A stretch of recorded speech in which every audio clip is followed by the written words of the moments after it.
call to order the Amberley Council meeting of July 8, 2019. Please call the roll. Richard Bardak. Peg Conway. Here. Ed Hattenbach. Here. Alita Kamine. Here.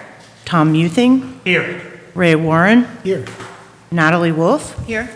Lieutenant Brian Bloom. Here. Rick Kay. Here. And if everyone can please rise and join me in the Pledge of Allegiance. I pledge allegiance to the flag of the United States of America and to the republic for which it stands, one nation, under God, indivisible, with liberty and justice for all. First item is our minutes from our regularly scheduled meeting, which was June 17th. Those were circulated in the package. Are there any changes to those? If not, we can consider the minutes approved. The minutes from our council work session will be included for approval in our next meeting package. We have a number of citizens to speak this evening. First, Natalie Fields. We're thankful for you joining us again this evening. If you'll just state your name and address and Absolutely. Thanks very much. I'm Natalie Fields. I'm the branch manager at the Deer Park Branch Library, which is located at 3970 East Galbraith Road. So tonight I wanted to tell you about listening sessions that are happening in every community in which a library branch is located.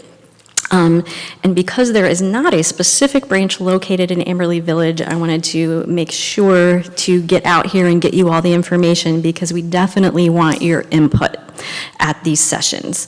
So the one happening in Deer Park, I'm hoping for a lot of people. So I've actually partnered with the schools. We're gonna meet at Amity Elementary, which is right on Galbraith Road. It's the one that just had the expansion and renovation.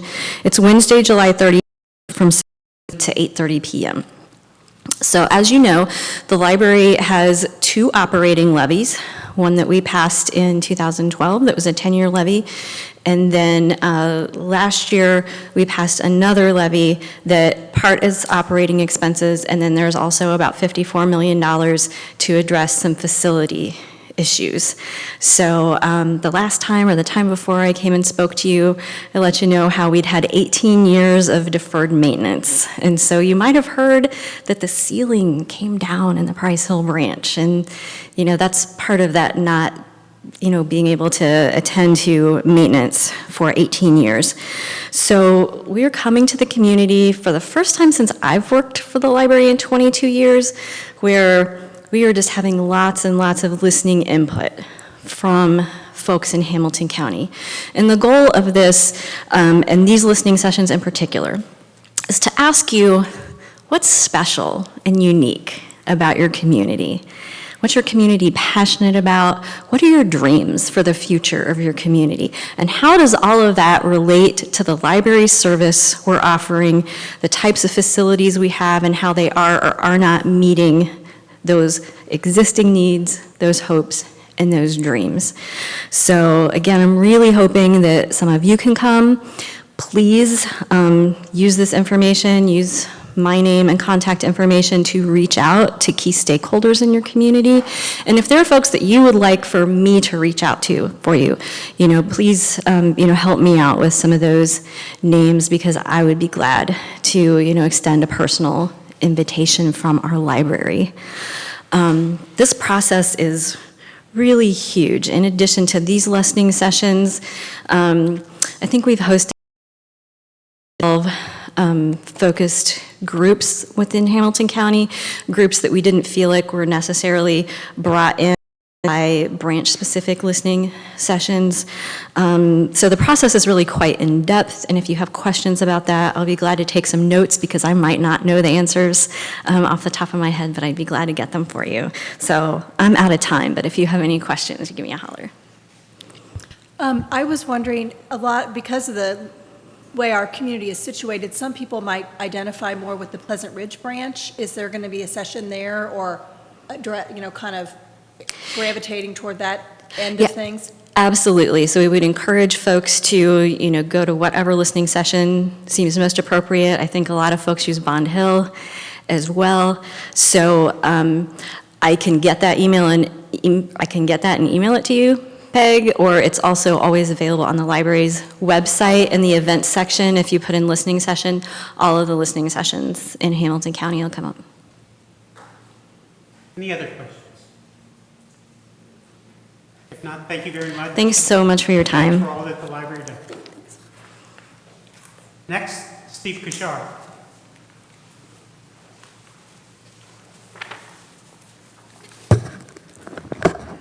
My name is Steve Kushard. I live at 3205 North White Tree Circle. I'm really here to comment around some of the information that was talked about at the special council meeting week before last, or on the 17th. To me, I'm still concerned about the way that we seem to be moving forward with the proposal. It doesn't seem like we still have this clear, defined business plan.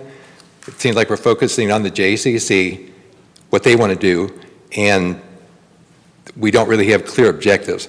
I know the master plan shows some future development and some other things, but I don't think we've really, tied that back into any research or specifics. It seems like back when we were looking for other developers, we had a pretty solid course that said, here's what we're going to look for, here's the types of things we're going to glean out of the research. And it seems like we've drifted away from that. To me, a business plan is pretty simple. 2 questions. What do we want to accomplish, and how are we going to accomplish it? And I still don't see that in what I'm seeing from the JCC proposal. It just doesn't seem to make sense. When I did a brief read of the MKSK plan and visioning study from 2017, it said that they met individually with the Land Development Committee members and maybe some council members, and it said to survey their opinions on the JCC proposal and future utilization of the Amberley Green. Now, MKSK, back when they were doing some more information on the study, said they didn't mention anything about that these opinions that were given were tied to clear goals, objectives, strategies that would guide the development of the master plan to make whatever the JCC was proposing relevant. I just didn't see that tie-in. Another thing, that when MKSK first came back with their initial plan, I think it was called Plan A, all their development was in the southeast corner. They may have encroached a little bit to the middle, but that would have left everything open for development within the green. They would have just taken up that one little corner. Then around December of 2018, I believe, the JCC changed their mind and said, we're going to move it further to the north. So question I have is, did the village guide the JCC and said, we don't want you to take that southeast property, we want you to move it to the north? I'm not sure why they decided to move from there, from where MKSK originally had them placed, which seemed to be a pretty optimization of the property. And then finally, the only other thing that still concerns me is that some of the known information that we had prior to the open houses that you had wasn't given in the FAQs. A couple things here. Estimated cost for demolition and site remediation of the clubhouse, you didn't include anything about that. You said the clubhouse was bad, but you didn't say what it would cost. Now I know at the open house, one of the open houses, somebody told me $200,000. Then at the special council meeting, I believe one of the members said it was $350,000. Just seems to me that you should have had that pretty much nailed down, or at least told the people what that number was, because that could be a pro-development thing, it could be an anti-development thing. I don't know why you didn't include something like that. The other point, the annual expenses. Talking to 2 different village officials, one person gave me a range of maintaining the green property, that's the building and the facilities, $45,000 to $75,000. Then another time, I was told it was like $35,000. I again think that information should have been readily available and you could have included it in the FAQs. One other thing, there was this $50,000 annual payment that Amberley would be required towards maintenance of the JCC swimming pool. I certainly don't know why that wouldn't have been included in the FAQs, because it's a pertinent financial information. So, and then there was the thing about tax revenue. $30,000 to $35,000. I was told at one point in time, one of the land development committee meetings, it was mentioned that it was $15,000 to $20,000. So it doesn't seem that we're really communicating clearly as to what some of these known or unknown things would be. If you don't know them, then tell them to be determined later. So, to me, it's like, if I go back to the village newsletter in the spring, it said, continue to look for ways to reduce costs and increase revenues. And to me, the JCC plan does neither of these. Okay.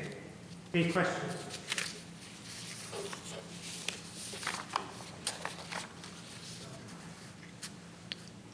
Thanks for coming this evening. You're welcome. I just wanted to make a couple comments. Some recollections I have. In terms of the Jay's proposal to move from the southeast to the northeast, I think one of the contributing factors is that, this is my recollection, is that in the original or in an earlier version of a proposal, they had an amphitheater that was facing Burning Tree. That is the people, the seats would be facing Burning Tree, and so the thought was that the sound would radiate back to the residents. The reason they moved away from the southeast is the original plan included the clubhouse. Right. That was when the event, they were going to have the event Sure. center and everything, and as soon as it was not including the clubhouse, that's when they moved. Right. The other comment I wanted to make was this $1,000 maintenance fee. And for the benefit of council, and I didn't share this, I shared it with Mayor and Scott. John Silverman had asked to speak with me in January about the proposal. And I did go to speak, and I did go to meet with him. And during that meeting, I was just curious in terms of what other things, that they have in mind in terms of potential costs and things like that. And that's when John mentioned this proposed $50,000 fee. And to be very clear, no one has agreed to that. Okay, so, and I shared this information with Tom and with Scott after I met with Mr. Silverman. And I also shared this information at a subsequent, and I think it was a March council meeting. It's in the minutes. But anyway, it's a proposal. No one's agreed to any of it. Okay. So, people can make a lot of asks. Businesses can make a lot of asks. That doesn't mean they're going to get them. And I guess the last thought I had is that, even if we go back to the master plan, there was always an important part of, or I said the long-term development plan.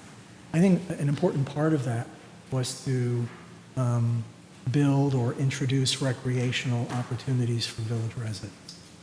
And I believe council always viewed the Jay's proposal as kind of fitting in with that concept.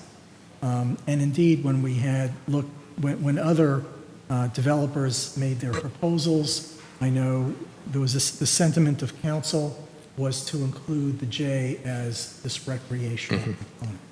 Okay, so I think everything still remains intact. Unfortunately, we don't have the development part because they basically went away. But we still have the recreational component. Okay, and so, but the other point I'd like to share is that nothing's been signed. Okay? Everything is pretty fluid in terms of what's going on.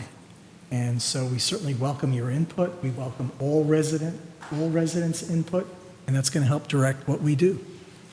That's what I want to share. Thank you. Any other questions or comments? I just want to clarify one thing, and thank you. I appreciate your comments, and I think there's just I see it fundamentally that a couple of the words, I agree. We don't have a business plan. I totally agree with you, 100%. It was a concept plan. It is a concept plan, and so you're right. We're right. We're all on the same page. We have the business terms. We got to figure it out, and I think we're totally in agreement on that. I really do, and so I think just we're speaking the same language, and I want to be clear. And to clarify one other thing that I understand was not clear in the open houses, and I was very adamant about it when we did it. The MKSK plan was a land use assessment. It was not a plan. It was not a master site plan. And I think I was probably confusing it at the open houses, and, Yes. and I think that was a problem, because I agree, I thought that was going to create some confusion. These are all part of the assessment and the, getting information from residents, and understanding the possibilities without, this is not, here's the plan, here's the plan, here's the plan, it's happening. So I think we hear you, and appreciate that you keep coming to these meetings and holding our feet to the fire. I think it's And good. I appreciate the It's good. conceptual part, but certainly the financial fiduciary thing, if you don't have the revenue coming in, then you may as well leave it as it is right now. Okay, any other questions? Okay, Thank you. Thank you very much. Colin Driscoll, please.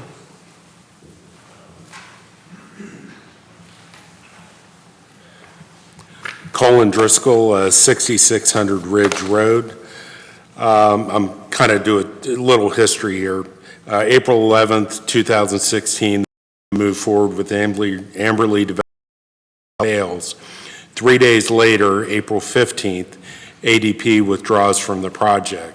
3 days after that, on April 18th, the JCC's interest is formalized by requesting Amberley Village to pause the process and let them put forward their proposal. The JCC does some additional due diligence in the subsequent months and proposes a letter of understanding May 30th of 2017. On June 5th, the Land Development Committee discusses the letter.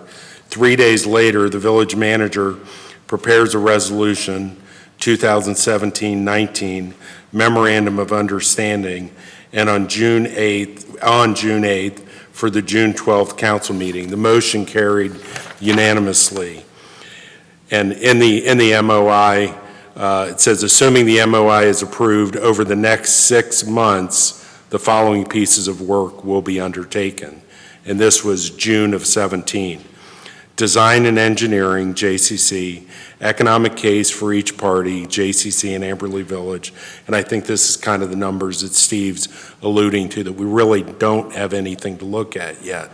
Plan for the balance of property, Amberley's going to work on that. These were all due in early 2018, over a year ago. Most importantly, economic cases for each party have not been completed, let alone clearly disclosed to residents. Design is still fluid. In fact, in the MKSK visioning study, Concept B, Stage 4, under the site data, it lists the JCC Event Center and Day Camp at 8 acres. I've never seen this before. It's kind of like peeling back an onion. The more I look, the more things kind of jump out. And in the withdrawal letter, I'm going to conclude with this, quote, we believe that Amberley Green is a special piece of property which holds enormous potential to be transformed into a vibrant and exciting amenity for the residents of Amberley Village. Further, we believe that a measure of collaboration, vision, integrity, and trust are essential to develop Amberley Green into the best version of what it can be. It was on both of those beliefs that we assembled Amberley Development Partners to lead the vision, planning, and implementation of the project. We wish you success in your future endeavors for Amberley Green. Fred Mayerson signed that. ADP really sounds like an entity we could have and should have moved to partner with, in my opinion.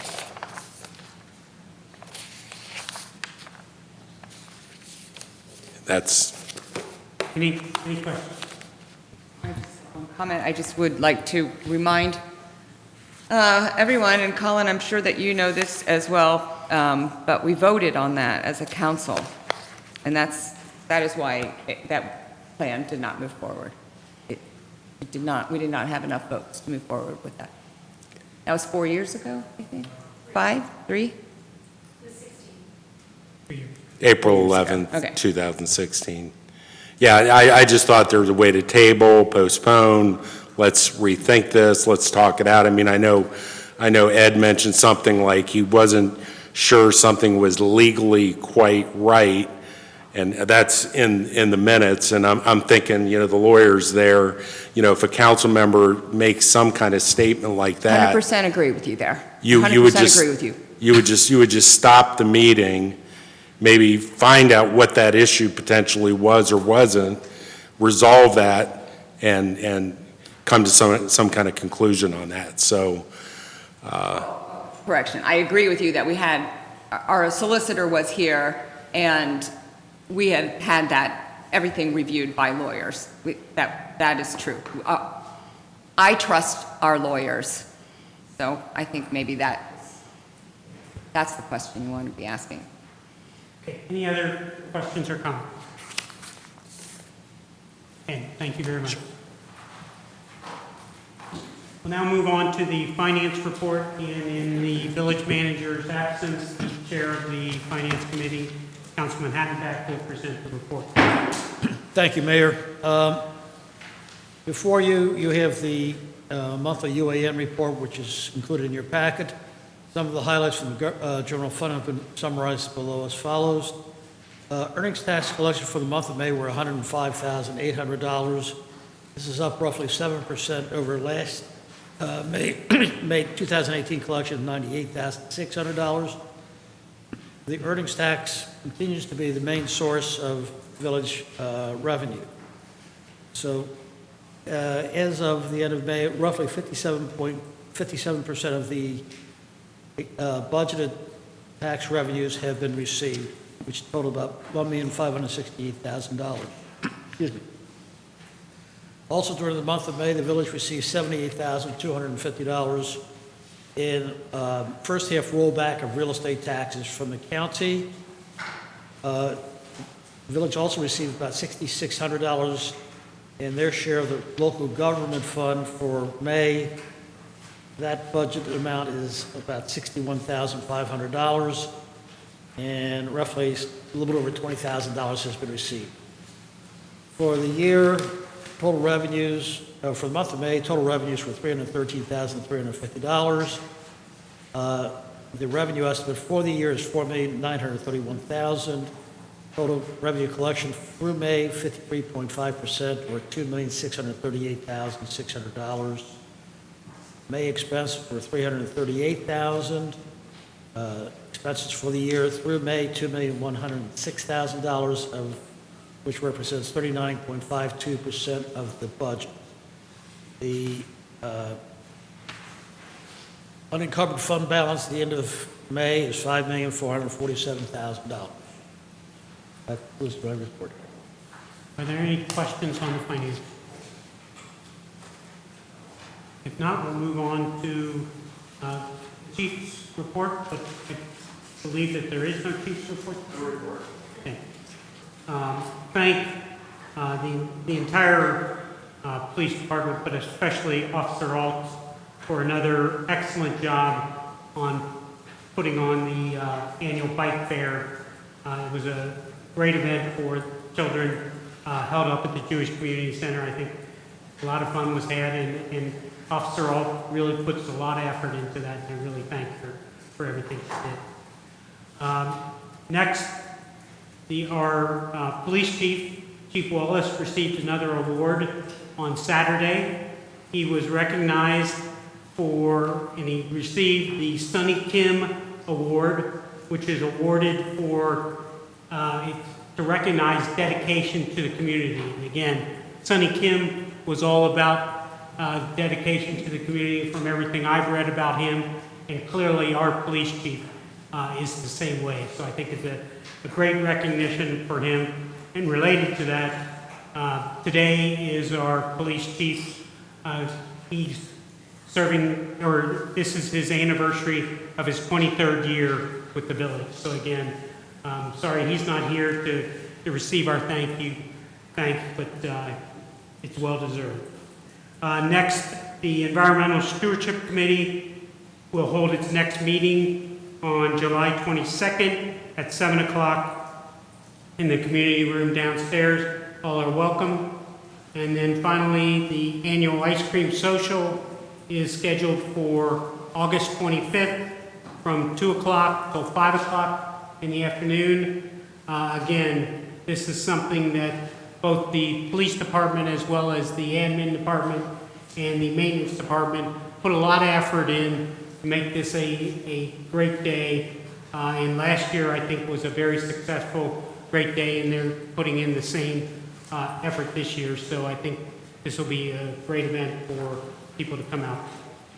And that concludes my mayor's report. Are there any questions? If not, we'll move on to new business.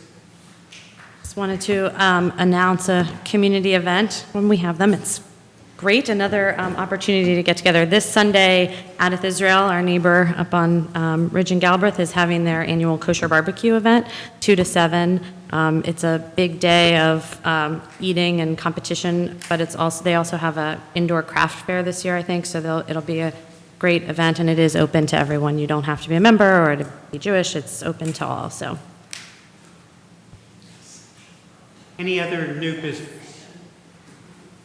Just wanted to add something. Now, I don't know exactly what this means, but it's also a sanctioned barbecue event.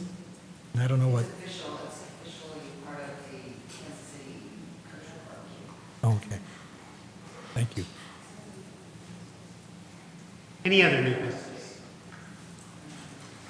If not, we can consider the meeting adjourned. Thank you very much.